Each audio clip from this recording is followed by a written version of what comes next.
In this next very important step, I'm going to show you step by step how to tie your domain name to your hosting account.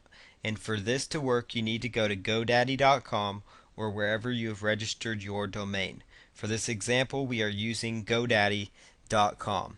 So what you need to do now is go right on over to your hosting account and actually get some information from them first before you go to GoDaddy. So what you want to do here is go to your hosting account and ask for your name servers or DNS information.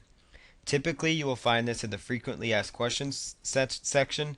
You might find this in the back end of your hosting account when you log in using the username and password that you set up. And if you can't find it and you have selected HostGator or Bluehost, they have 24-hour support. Other hosting companies might be able to help you out pretty fast as well. So you just need to get in touch with them and find out what it is, what the name servers are. They're always going to look like this. It's going to start with NS, and there's always going to be two of them. They may not all say NS1 and NS2. One might say NS and then have several numbers. Another one might say NS then have several other numbers as well. But you're always going to have two of them. So for this example, I have chosen Bluehost for my hosting account. So these are going to be my name servers because those are true Bluehost name servers. Now these for a HostGator are more than likely are going to be different. And so you need to make sure you know what your name servers are or this step will not work. But this step is vital to getting your website live. So what you need to do now is go right on over to GoDaddy.com, log into your account, go to Domains and select My Domains. My Domains.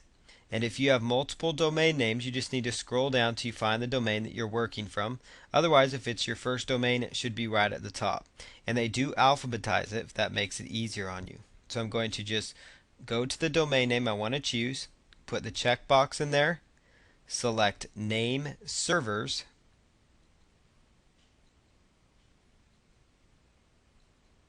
and then what I'm going to do is by default they will say I host my domain with another provider.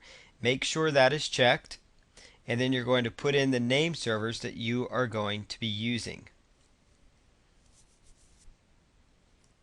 And just type in NS1 or whatever the name server information is. And it doesn't matter if you type it in lowercase or uppercase, it will change it accordingly. Then you choose OK.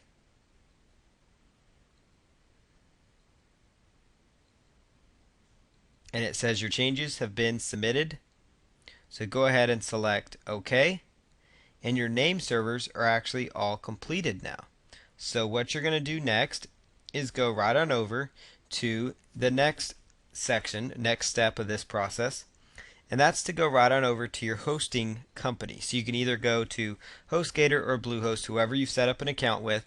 And if you're with HostGator, typically it's going to be the domain name you set up /cpanel. If you're with Bluehost, you'll just go to the front end and sign in, which that's the example I'm giving you here. So I'm just going to log in to my Bluehost account here. It'll take just a moment. And both HostGator and Bluehost use what's called cPanel, which makes life much easier on the back end when you're trying to do things. You don't need to know what everything means back here, but for the most part, there's just a few main areas you want to understand, and that's just what we're going to cover here. You want to go to Domains because you now need to tie the domain name to your hosting account. And if you were using HostGator, you may not need to do this step. It depends on how the hosting company does it. But you need to make sure that you get the right name servers with your domain. So I go to Domains, choose Add-on Domains. Domains, and select Add-on Domains. Now you're going to choose the domain that may not be associated with your account yet. Just type in that information.